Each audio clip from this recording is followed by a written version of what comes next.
Ang aga natin mag-groceries, tsaka ang dami Para saan ba yan?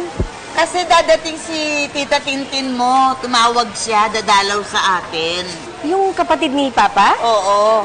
Ayoko naman madatnan niya sa bahay na wala man lang tayong pagkain. Kakahiya. Ba't sa akin di ka nahiya? Bakit? Kamag-anak ba kita? Hindi. Pero 3 buwan di mo na ako sinusweldoan. Mahiya ka naman. Ay, naku tigilan nyo na yan, Stop na. Sandali lang, meron lang akong kakausapin. Sandali, ma. O, pupunta lang ako CR. Bantayan mo to, Diyan ka lang, galis. Bantayan mo. Hindi na talaga nahiya. Finish your ice cream. We need to go home.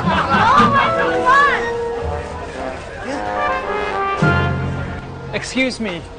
Could you clean this up, please? Bakit ako? You're a janitress, right? Excuse me, hindi ako janitress. Oh, I'm sorry. I thought you were. Bakit mukha ba akong janitress? Actually, yes. Excuse me po. Ako na po maglilinis po. Oh, thank you very much. I'm really sorry about this. Let's go. Ma! Ano nangyari? Yung kanutong yun napagkamalan akong janitress. Kasi naman, Ma, bakit yan ang sinuot nyo? Ano ba naman ang malay ko na pareho pa lang na kami ng damit ng janitress dito?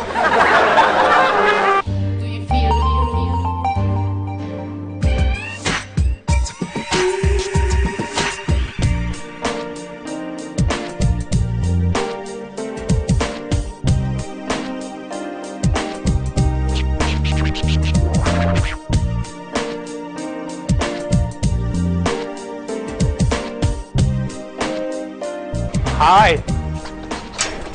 Hi. Is this heaven? Ha? Oh, sorry. Because I thought you're an angel. Wow. Ang tindi ng pick-up line. Oh, no. Hindi yung pick-up line. Dahil, totoo naman. I'm your new neighbor, JT. I'm Didi. Dito ba nakatira si Mrs. Mimi Cole? Ay, oo. Sandali tatawagin ko. Ma! Ma! Oh, Didi, andiyan ka pala. Hinahanap ka ng Tita Tintin mo. May naghahanap sa'yo. Ikaw? Magkakilala kayo? Yan yung foreigner sa grocery. Tinawag akong janitress. Is this your mother? Yes, she's my mother. No, she's my daughter. Bigyan na. Pasok. Hiya mo na yung kanuto na yan. Naman Come in. I'm really sorry kahapon, Mrs. Cole. Okay lang.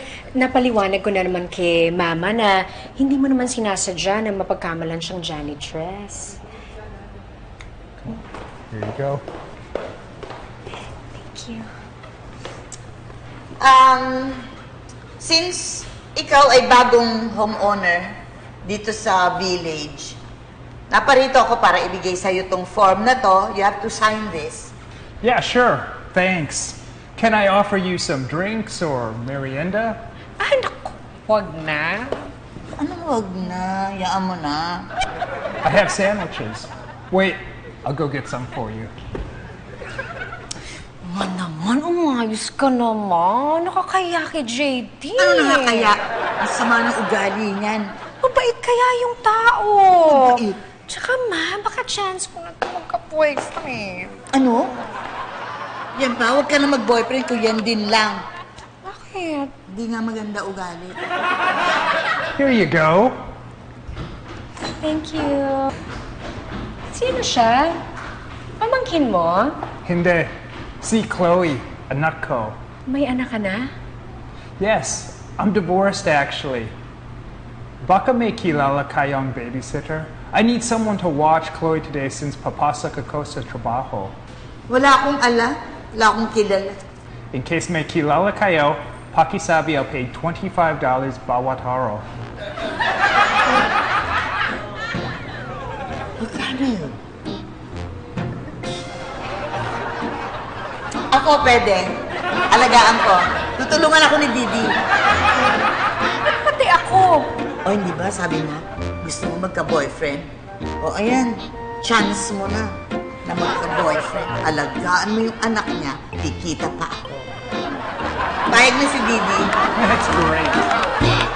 Kain na, Chloe. Dadating ng daddy mo. No! Ma, wag mo na kasi pilitin yung bata kung ayaw kumain. Eh, baka mamaya isipin ng daddy niya, pinababayaan natin siya. Kaya tulungan mo na ako. Eh bakit kasi nagpresenta kayo mag-alaga? Siyempre, sayang din yung kikitain, ano? At saka mabuti na yon para masanay na siya sa kanyang future stepmother, di ba? Stepmother? Ikaw? Hindi ako. Ikaw, alam mo, bagay kayo ni JP. Maganda ka, gwapo siya, macho siya, sexy ka, mayaman. Kailangan natin ng pera. Ma, hindi yun yung hinahanap ko sa isang lalaki. Basta, ayoko kay JP. Ayaw ka dyan. Pero nung una, pakyut ka ng pakyut. Nung malaman mo lang na may anak, ayaw mo na. Yun na nga ipilit. Ayoko nga eh. Kung ayaw mo, ako na lang. Chloe? You like me as your stepmother? No! Come on, baby. Isang subo, isang subo. Sige na. No! You're not eating. Hi! Hi, JT! Ay, JT, oh. Andiyan si JT, oh. Hi. May pasalubong ka ba? Kai Chloe? Hindi, sa akin. Meron! I have cupcakes for you. Oh, thank you.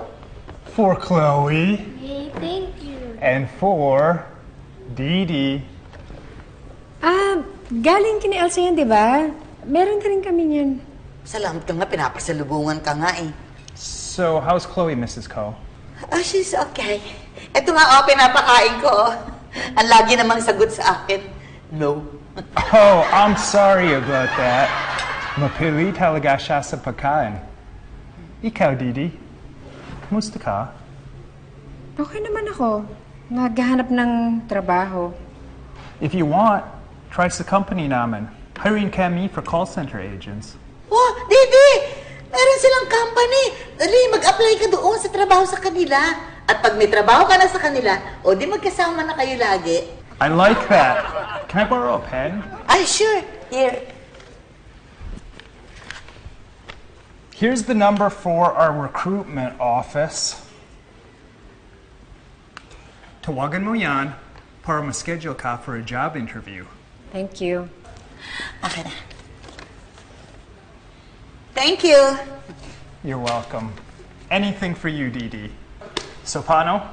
Alis na muna kami. May nakalimutan ka? Oh yeah! Yung pen mo. Hindi. Yung $25. Oh, sorry. There you go.